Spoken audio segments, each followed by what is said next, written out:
నిరుద్యోగాన్ని ఆసరాగా తీసుకుని సైబర్ నేరగాళ్లు కొత్త ఎత్తుగడలు వేస్తున్నారు. ఈసారి కంబోడియా కేంద్రంగా నడుస్తున్న సైబర్ నేరగాళ్ల గుట్టు రట్టు చేశారు తెలంగాణ పోలీసులు. ముంబైకి చెందిన ప్రియాంక శివకుమార్ అనే ఏజెంట్ను సైబర్ సెక్యూరిటీ బ్యూరో అరెస్ట్ చేసింది. ఏజెంట్ దర్యాప్తులో సంచలన విషయాలు వెలుగులోకి వచ్చాయి. ముంబైకి చెందిన ప్రియాంక గతంలో విదేశాల్లో ఉద్యోగాలు ఇప్పించి మ్యాక్స్వెల్ అనే సంస్థలో ఉద్యోగం చేసింది. అనారోగ్య సమస్యలతో ఉద్యోగం మానేసిన ప్రియాంక అనంతరం తానే సొంతంగా ఎలాంటి అనుమతులు లేకుండా ఓవర్సీస్ కన్సల్టెన్సీని ప్రారంభించింది. విజిటింగ్ వీసాల మీద విదేశాలకు పంపించి అక్కడికి వెళ్లిన తర్వాత వర్క్ వీసాగా మార్చుతామని నమ్మించేది. నిరుద్యోగ యువతే టార్గెట్గా మంచి ఉద్యోగం, ఆకర్షణీయమైన వేతనం అంటూ ఏజెంట్ ప్రకటనలు రిలీజ్ చేసేది. అలా ఒక్కో బాధితుడి నుంచి 30,000 వసూలు చేసేది.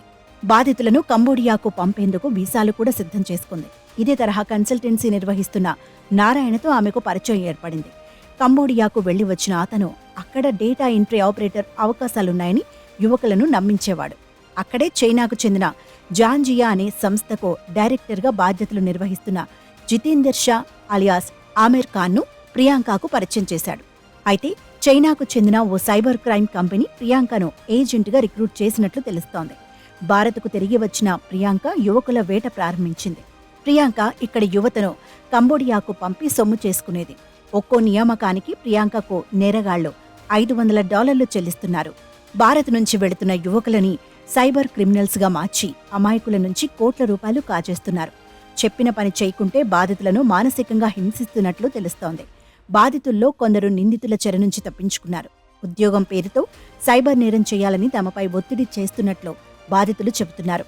నెలల పాటు వేధింపులకు పాల్పడిన తర్వాత తిరిగి తమ నుంచి డబ్బులు వసూలు చేస్తున్నట్లు వాపోయారు. బిట్ కాయిన్ల రూపంలో డబ్బులు చెల్లించాలని చిత్రహింసలకు గురి చేసినట్టు చెప్పారు. ఇలా సైబర్ నేరగాళ్లు డబ్బు ఆశ చూపి ఎంతో మందిని మోసం చేసిన ఉదంతాలు చాలానే ఉన్నాయి. మంచి జీవితం, విదేశాల్లో ఉద్యోగం అంటూ చేసే ప్రకటనలను నమ్మకూడదని పోలీసులు హెచ్చరిస్తున్నారు.